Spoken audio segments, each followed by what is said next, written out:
Bab 550. Pedang Hangdao muncul. Pada saat pedang menusuk ke tubuh Jenderal Dewa itu, dia menyadari Jenderal Dewa yang di depannya bukan raga asli.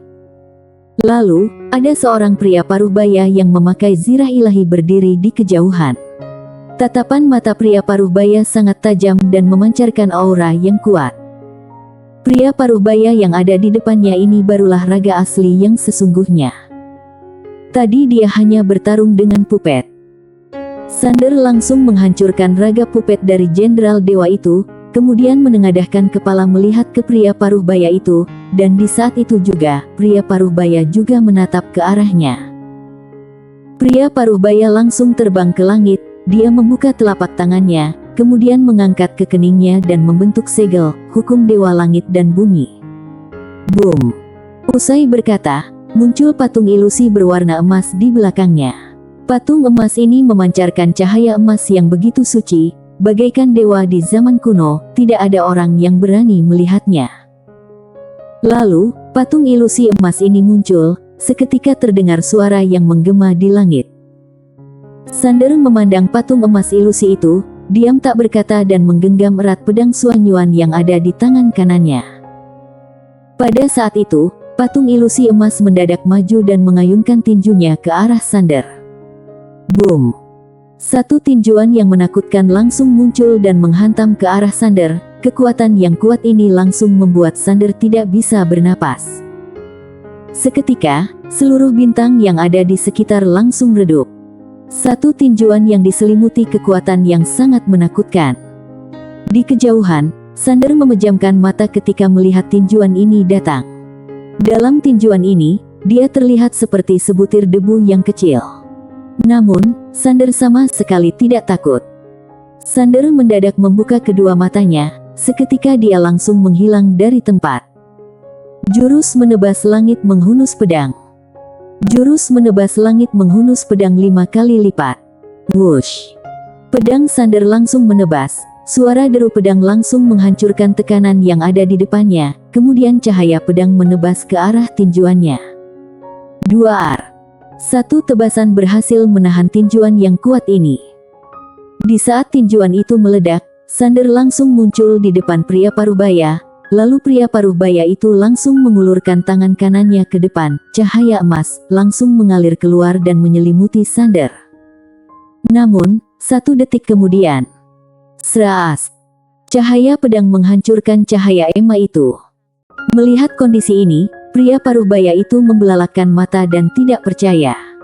Dia tidak berani berhadapan langsung dengan serangan pedang Sander, dia pun mengelak dan mundur beberapa langkah.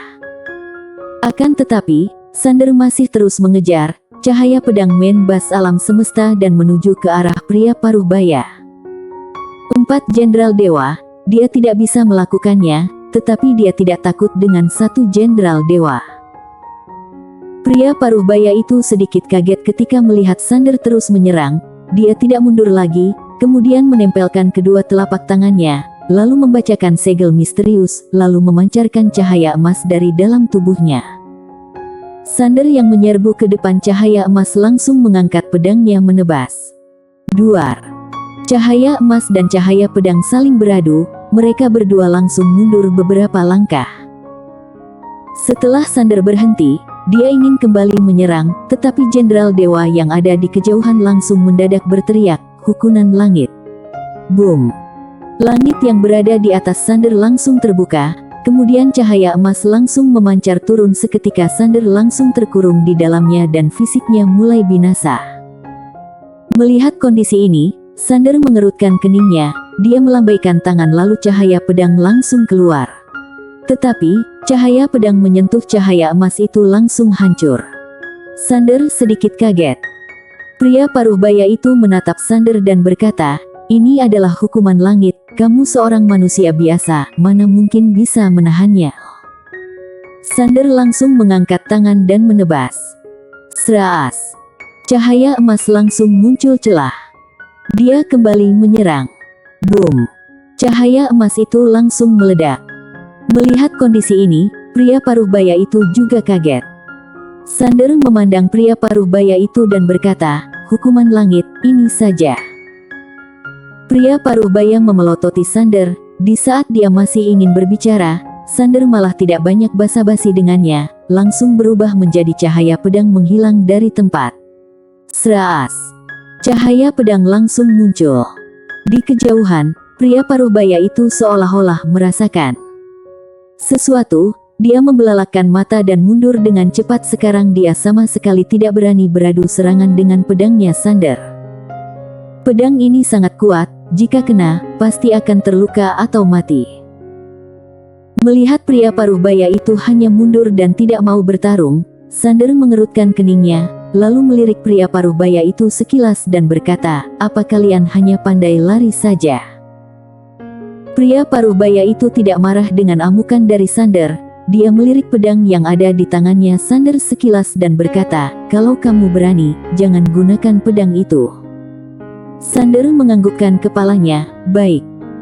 Usai berkata, Sander langsung menyimpan pedang King Xuan, lalu menukar menjadi pedang Xuan Yuan dan menyerbu ke arah pria paruh baya itu.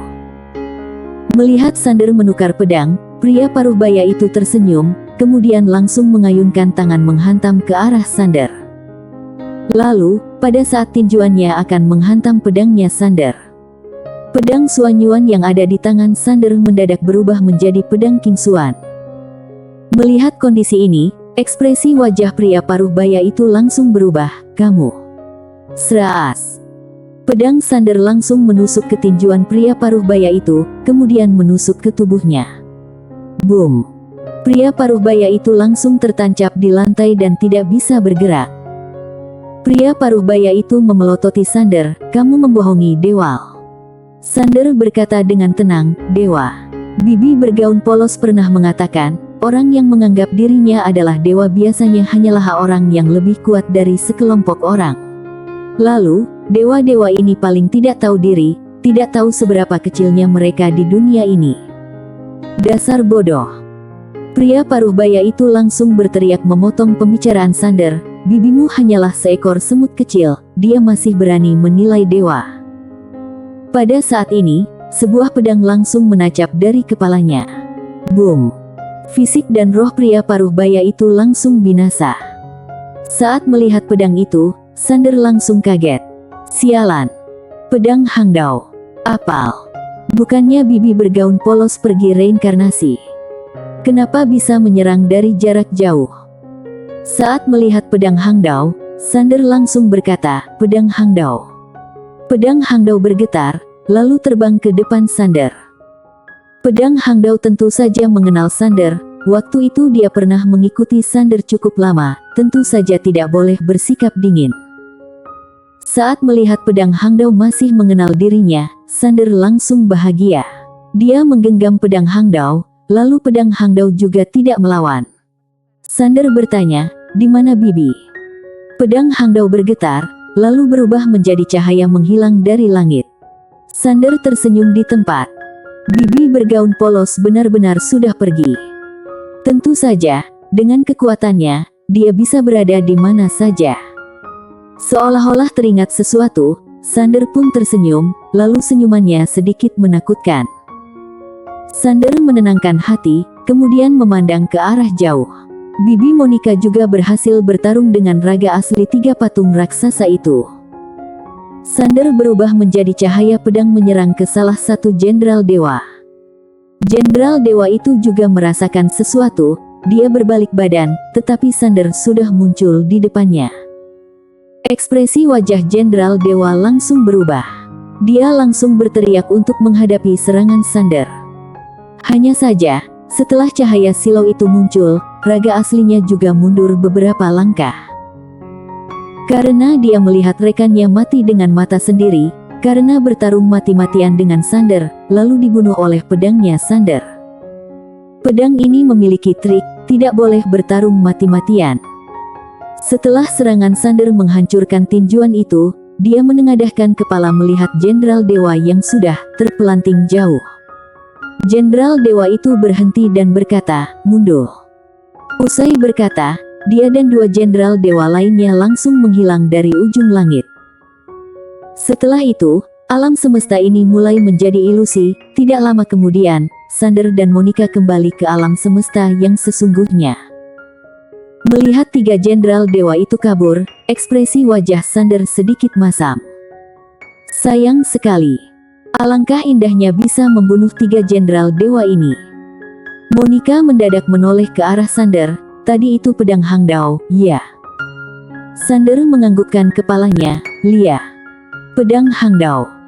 Monica menganggukkan kepalanya dan tidak berkata-kata lagi. Xander berkata, Bibi Monica, ayo kita pergi ke sekte masa lalu. Monica tersenyum dan berkata, baik. Mereka berdua kembali melanjutkan perjalanan menuju ke sekte masa lalu. Di perjalanan, Xander bertanya, Bibi Monica, seberapa pahamnya kamu terhadap Aula Laksa Dewa? Monica menggelengkan kepalanya dan berkata, Aula Laksa Dewa dan sekte masa lalu sangat misterius. Dalam penyelidikan kami hanya mengetahui ada pihak seperti ini, sedangkan seberapa kuat, kami juga tidak tahu, hanya saja. Setelah itu, dia melirik Xander sekilas lalu tersenyum dan berkata, tidak perlu takut. Dalam alam semesta ini, yang paling hebat adalah klan Yang.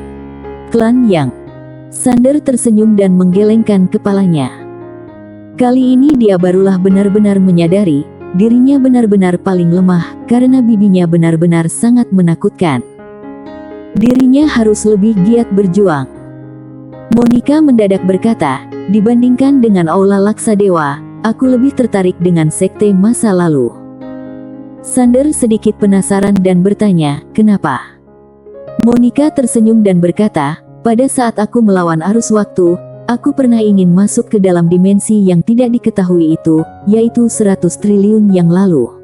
Tapi, aku tidak bisa masuk, hanya saja aku menyadari hal yang sangat menarik. Xander langsung bertanya, hal menarik apa? Monica tersenyum dan berkata, kedepannya, kamu pasti akan tahu. Xander diam tak berkata. Bibinya ini memang pandai membuat orang penasaran.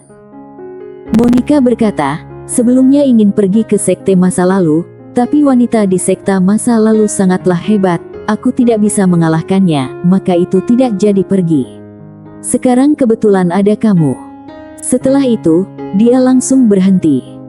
Jantung Xander sudah berdetak dengan kencang. Apa? Ada yang aneh. Bibinya benaran membawa dia pergi bertarung dengan sekte masa lalu. Apakah bibinya akan mengkhianatinya? Xander melirik Monica sekilas, lalu berkata dalam hatinya, Tuan Pagoda, apakah bibiku ini bisa dipercayai? Tuan Pagoda diam sejenak dan berkata, dulu dia adalah bandit, menurutmu dia bisa dipercayai? Xander langsung terdiam. Bersambung.